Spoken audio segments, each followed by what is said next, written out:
by bombs, missiles, or controlled demolition. In the FEMA report, I think they were fairly honest, and it's interesting as you read what they said about Building 7.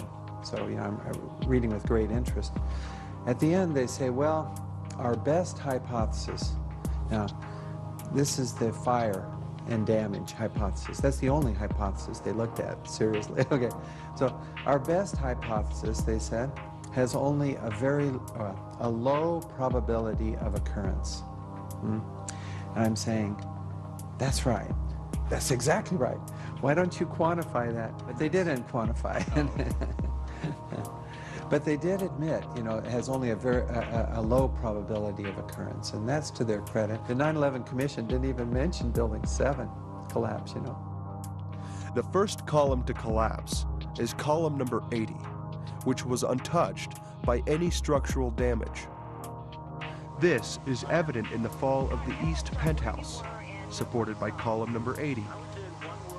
This precedes global collapse.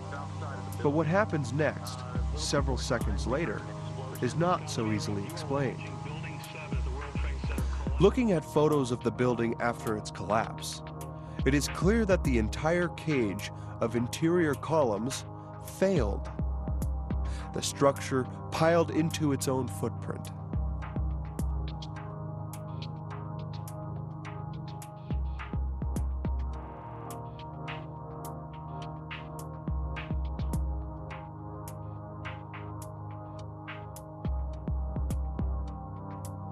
Shot at about 9 p.m. on September 11th. The U.S. Post Office is on the left. World Trade Center 7 stopped at the sidewalk along the post office. Building 7 was hundreds of yards away from the towers, across the street, while buildings 3 through 6 were in the immediate area under the falling debris.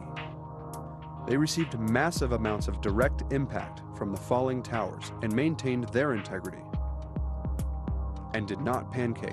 Objects do not increase momentum or inertia when they strike a force opposing them, but lose momentum and follow the path of least resistance, as is stated by the law of inertia. Building 7 housed the Office of Emergency Management, which was the office designed by Jerome Howard to deal with New York during a terrorist attack. From hurricanes and heat waves to bioterrorism, New York City is gearing up for the worst. We've got PD, fire, EMS. The emergency exercise was staged with local, state, and federal officials on hand. To help identify the source of the outbreak. A hypothetical outbreak caused by a deadly biological agent had been released by unknown terrorists somewhere in New York City. Tell them to expect notification from us. We may ask them to close the system. It wasn't the first time New York City ran an exercise reacting to a potential crisis, but it was the first to be run out of the city's new $13 million high-tech emergency operations center. The city is better prepared than it ever has been in its history.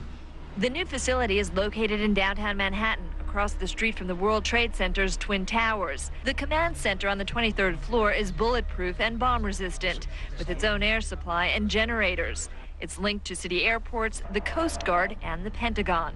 Computers will soon have detailed blueprints of every major building in New York City, as well as evacuation routes. Hurricanes and heat waves would be handled here, as well as terrorist attacks.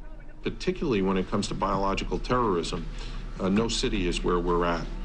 Shortly after the bombing of the World Trade Center, New York City scrapped its existing emergency plans and began writing new ones. A couple of years later, following the bombing of the federal building in Oklahoma City, Congress passed a law calling for 120 of the nation's largest cities to be prepared for terrorist attacks. I think New York City is very ready, very prepared. Though New York officials say their facility is not impenetrable, they're confident it could handle even the worst crisis imaginable. Also in that building, the New York offices of the U.S. Secret Service. And has confirmed reports that the CIA had an undercover office in 7 World Trade Center. One of the buildings destroyed along with the Twin Towers September the 11th. A U.S. official tells CNN the office was involved in counterterrorism and counterintelligence. The official says no CIA employees were killed in the collapse. Number 7 World Trade Center was also the New York office of the Central Intelligence Agency. The CIA ordered the building surrounded by FBI agents shortly after it collapsed. It housed the offices of the Securities and Exchange Commission, the joint FBI-CIA counterterrorism group that ironically tracked bin Laden. It was a spook house, filled with intelligence officials. The building was over-designed to withstand serious structural damage, for it was used by the city for emergency response purposes in a terror attack. The tower was standing for about 7 hours until it came down. And when it did come down, it happened in 6.5 seconds. Now remember, buildings 3 through 6 were in the immediate area and received massive trauma. The Oklahoma City bombing showed the Murrah building was barely standing with a few core columns after it had exploded. Building 7 did not appear to have any significant damage by comparison.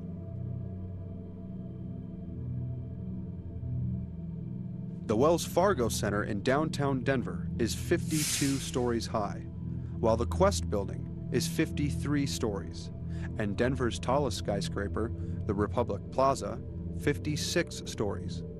World Trade Center Building 7 was a 47-story steel-reinforced building. Next to the towers, it seemed quite small. However, it is taller than most buildings in most cities in the United States.